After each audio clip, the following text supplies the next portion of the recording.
Hi friends, this is Anil. మీకు ఒక చిన్న ఇన్ఫర్మేషన్ ఈరోజు మీతో షేర్ చేసుకుందాం అనుకుంటున్నాను. చాలామంది కార్ డ్రైవ్ చేయడానికి ముందు ఏంటంటే కార్ ఎలా స్టార్ట్ చేయాలి, దాన్ని ఇనిషియల్గా ఎలా మూవ్ చేయాలనేది చాలామందికి తెలియదు. అలా మూవ్ చేయడానికి కార్కున్న గేర్కి, క్లచ్కి, ఇంజన్కి, టైర్కి ఉన్న రిలేషన్ ఏంటో మీకు ఇప్పుడు ఎక్స్ప్లెయిన్ చేద్దాం అనుకుంటున్నాను.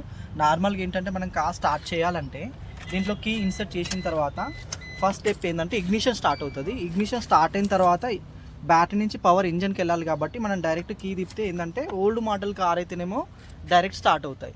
సో ఇది న్యూ మోడల్ కార్ కాబట్టి మనం ఏం చేయాలంటే స్టార్ట్ అవ్వాలంటే బిఫోర్ దట్ మనం కంప్లీట్ క్లచ్ కింది వరకు హోల్డ్ చేసిన తర్వాత మాత్రమే కీని మనం స్టార్ట్ చేయొచ్చు. అప్పుడు వెహికల్ అనేది ఇమీడియట్గా స్టార్ట్ అయిపోతుంది. అయిన తర్వాత ఏం చేయాలంటే బిఫోర్ దట్ మీకు ఏం చెప్పాలనుకుంటున్నానంటే చూడండి, మామూలుగా మన కార్ స్టార్ట్ అవ్వాలంటే first gear is connected to the clutch is connected to the engine is connected to the tyre. ఇలా రిలేషన్ ఉంటుంది, బాగా గుర్తుపెట్టుకోండి. ఓకేనా? ఇప్పుడు చూడండి, నేను గేర్ అనే కమాండ్ ఇవ్వలేదు కాబట్టి నేను క్లచ్ రిలీజ్ చేసినా కూడా నా వెహికల్ అనేది మూవ్ అవ్వట్లేదు.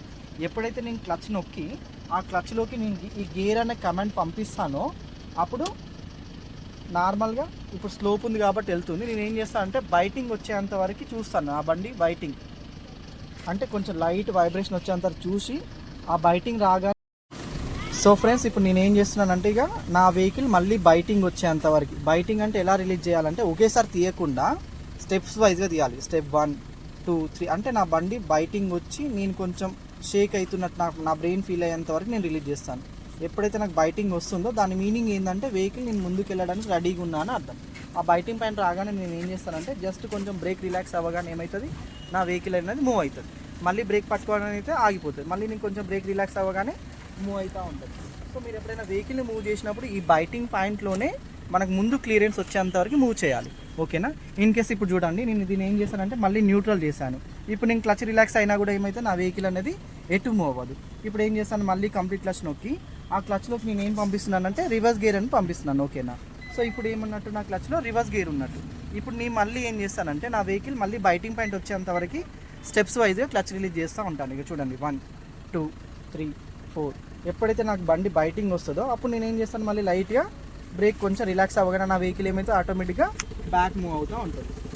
మళ్ళీ బ్రేక్ అప్లై చేయగానే ఏమైతే ఆటోమేటిక్గా స్లో అయిపోతుంది. మళ్ళీ బ్రేక్ రిలీజ్ చేస్తే వెనక్కి వెళ్తూ ఉంటుంది. అర్థమైందా? సో నేను ఏం చేస్తున్నానంటే నేను ఇచ్చే గేరుని బట్టి నా ఇంజిన్ ఏమవుతుంది దాని డైరెక్షన్ చేంజ్ చేసుకుంటా ఉంటుంది. If I'm giving a first gear, ఆటోమేటిక్గా ఏమవుతుంది, ఈ గేర్ అనేది క్లచ్లోకి వెళ్ళి ఈ క్లచ్ ఏం చేస్తుంది, ఇంజన్ కనెక్ట్ అయి ఉంటుంది కాబట్టి ఇంజన్ని టువర్డ్స్ ఫార్వర్డ్కి మూవ్ చేస్తూ ఉంటుంది. సో ఆటోమేటిక్గా ఇంజన్కి టైర్ కనెక్ట్ అయి ఉంటుంది కాబట్టి వెహికల్ కూడా ముందుకు వెళ్తూ ఉంటుంది. ఇప్పుడు ఒకవేళ దీన్ని న్యూట్రల్ చేశాను అనుకోండి, ఇప్పుడు క్లచ్లో ఏమన్నా గేర్ ఉందా, ఏం లేదు, న్యూట్రల్ ఉంది కాబట్టి నేను క్లచ్ రిలాక్స్ అయినా కూడా ఇంజన్ అనేది ఎటు మూవ్ అవ్వదు. అర్థమైందా? ఒకవేళ నేను క్లచ్ నొక్కి మళ్ళీ దీంట్లోకి రివర్స్ గేర్ పంపిస్తే టువర్డ్స్ నా ఇంజన్ ఎటు మూవ్ అవుతుంది, వెనక్కి మూవ్ అవుతుంది. సో ఆటోమేటిక్గా ఇంజన్కి టైర్ కనెక్ట్ అయి ఉంటుంది కాబట్టి టైర్స్ కూడా వెనక్కి మూవ్ అవుతూ ఉంటాయి. సో ఈ రిలేషన్ బాగా గుర్తుపెట్టుకోండి ఫ్రెండ్స్.